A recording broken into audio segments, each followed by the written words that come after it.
आज हम करेंगे रसोई घर का आयोजन।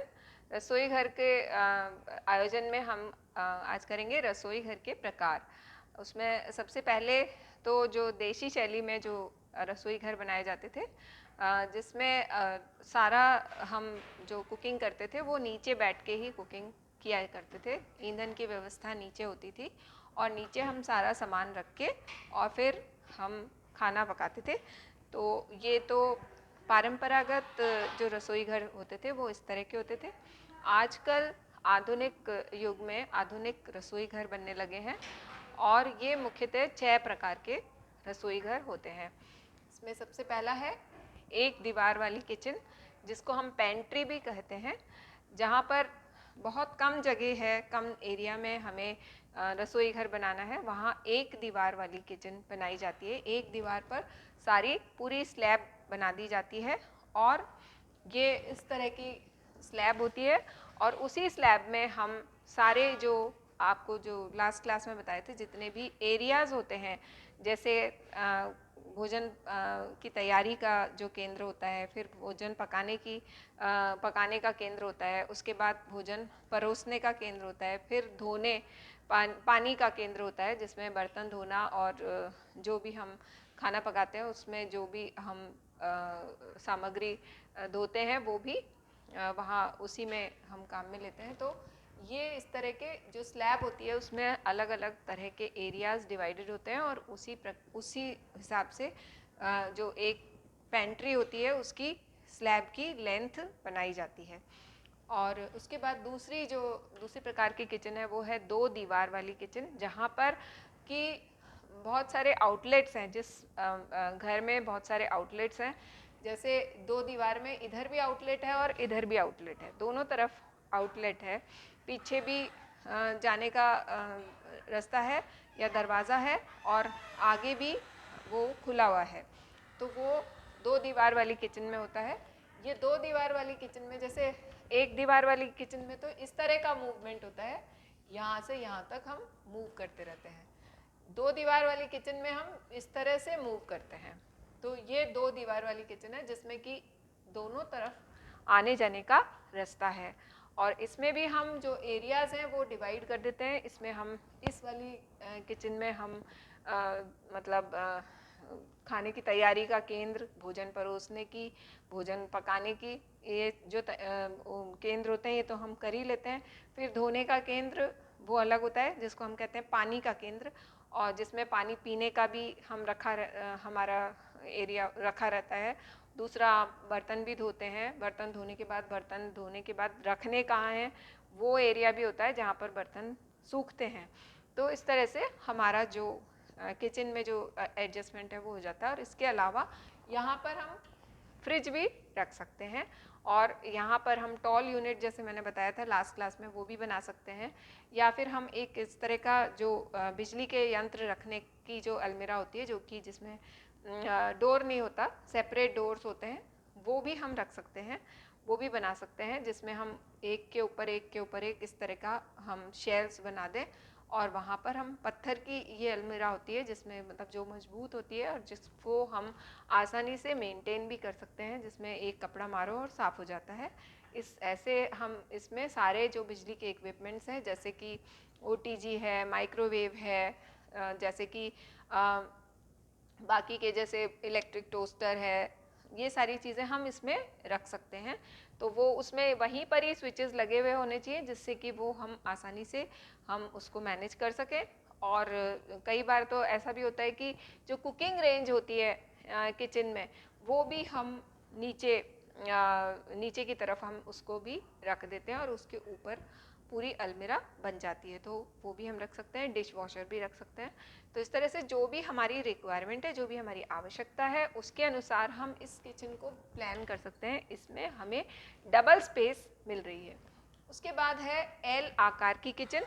एल आकार की किचन जो होती है वो, उसमें हमारा मूवमेंट इस तरह से होता है, यहाँ से और यहाँ तक हम मूव करते हैं। और इसमें जो एल आकार की जो किचन है, इसमें भी हम बहुत सारी चीज़ों को एडजस्ट कर सकते हैं। जैसे कि हमारा जो एरियाज़ हैं, वो एरियाज़ जो 4 जो एरियाज़ हैं, जैसे भोजन की तैयारी का, भोजन पकाने का, फिर भोजन परोसने का, फिर पानी का केंद्र, और उसके बाद हम फ्रिज भी रख सकते हैं, डिश वॉशर भी रख सकते हैं। जो इलेक्ट्रिक अप्लायंसेस हैं उनको भी उसमें सेट कर सकते हैं। इसके अलावा हम एक छोटी सी टॉल यूनिट बना सकते हैं, छोटी सी अलमीरा होती है जिसको शेल्स बहुत गहरी गहरी होती हैं, जिसमें कि हम क्रॉकरी रोज की जो कप, ग्लास, प्लेट्स और ट्रेज ये सब हम रखते हैं, वो बहुत ही आसान हो जाता है उसको रखना। जो कांच के जो बाउल्स हैं ये सब हम उसमें रखते हैं, जो कि हमें हमारे रोज के काम में आने वाली जो क्रॉकरी है वो हम उसमें रख सकते हैं। इसके अलावा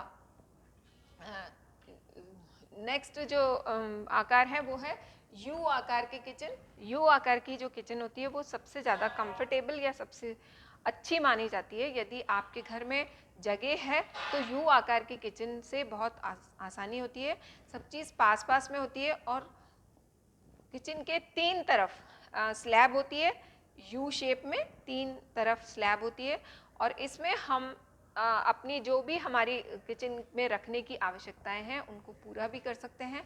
और हमारा एक तरह से वो मिनी स्टोर भी बन जाता है, क्योंकि हम नीचे जो शेल्फ्स लगाते हैं और ऊपर जो शेल्फ्स लगाते हैं वो इतनी सफिशिएंट होती हैं कि हम अपना राशन उसमें रख सकते हैं, और हमारी जो भी हफ्ते की, महीने की जो रिक्वायरमेंट है वो हम रख सकते हैं। हमारे टिफ़िन्स रख सकते हैं, अगर वर्किंग हैं तो हमारे टिफ़िन्स हैं, बॉटल्स हैं, वो रखने की अलमीरा भी हो जाती है। फिर उसके बाद वाटर फिल्टर है, पानी का जो केंद्र है उसमें हम वाटर फिल्टर भी लगाते हैं, तो वो भी उसमें हम रख सकते हैं। इसके अलावा हम जो आजकल जैसे कोरोना फैल रहा है तो वेजिटेबल डिटॉक्स करते हैं या आयोडाइज करते हैं, तो वो आयोडाइजिंग मशीन भी वहाँ पर हम रख सकते हैं।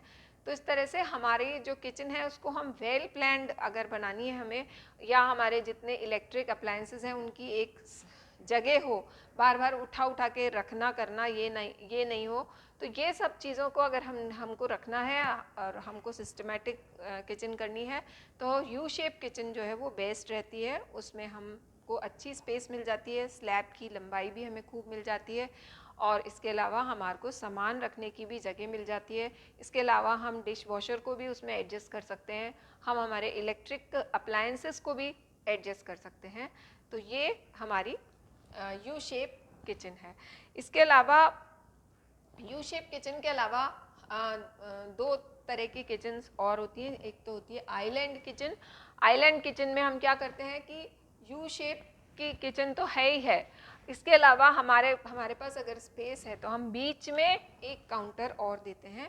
बीच में जो काउंटर देते हैं वो या तो हम उसको कुकिंग एरिया के रूप में काम में ले सकते हैं, वहाँ पर हम अपनी गैस स्टोव या हमारा वो जो भी कुकिंग रेंज है वो हम रख सकते हैं, और उसमें हम फिर खाना बना सकते हैं।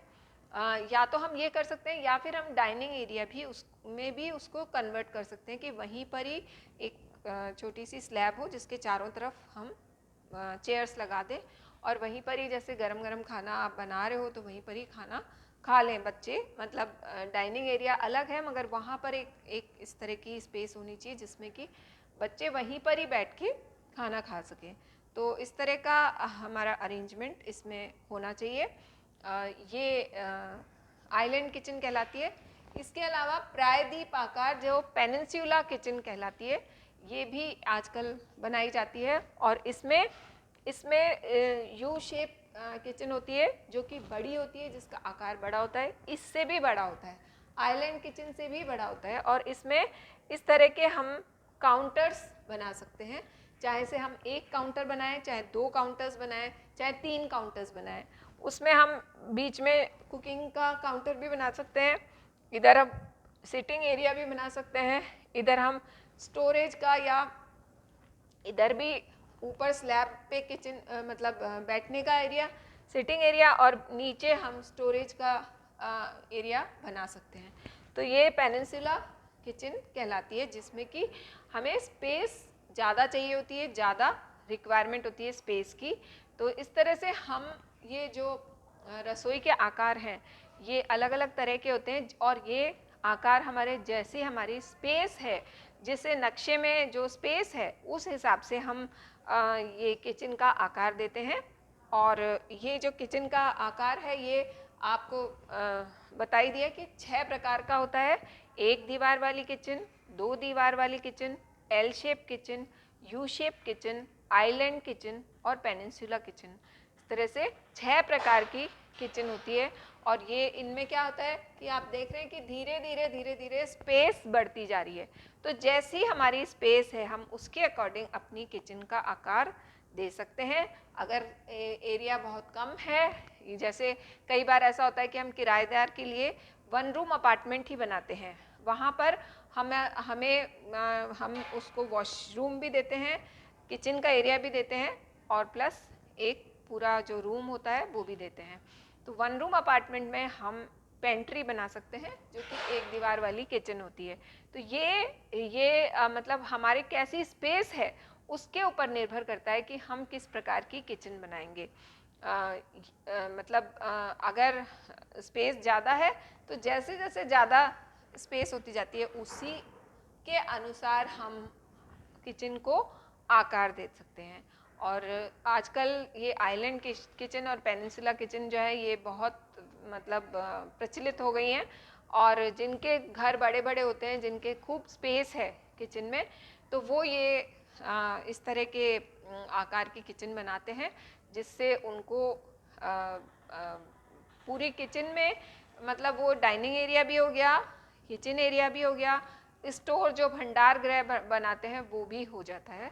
तो वो एक ही एरिया में हम तीनों चीज़ें कवर कर लेते हैं।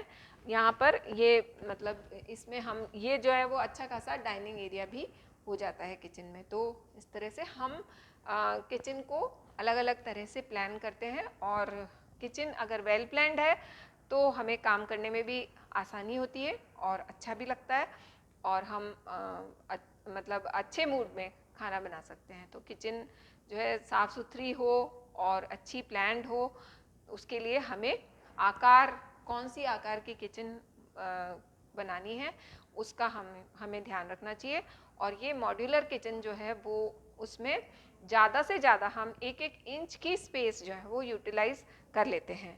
तो इस तरह से हम ये जो किचन बनाते हैं इसमें हमारा ये ध्यान रहता है कि किस हमारा क्या पर्पस है किचन बनाने का, क्या हमारी आवश्यकता है, परिवार का आकार कितना है, हमारे पास स्पेस कितनी है। कम स्पेस में भी बहुत अच्छी किचन, मॉड्यूलर किचन डेवलप हो जाती है, बन जाती है।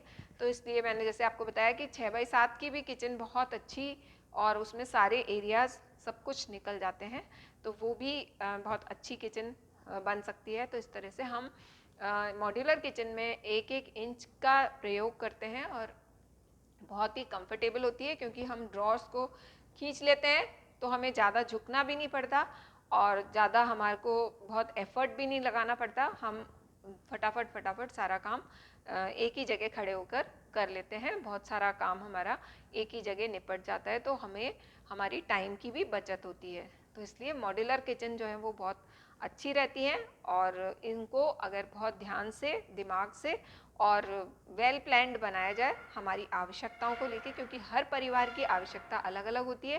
तो अगर हम अपनी आवश्यकताओं को ध्यान में रखते हुए बहुत ध्यान से अगर हम किचन को प्लान करें तो वो ज़्यादा अच्छे से किचन बन सकती है। Thank you.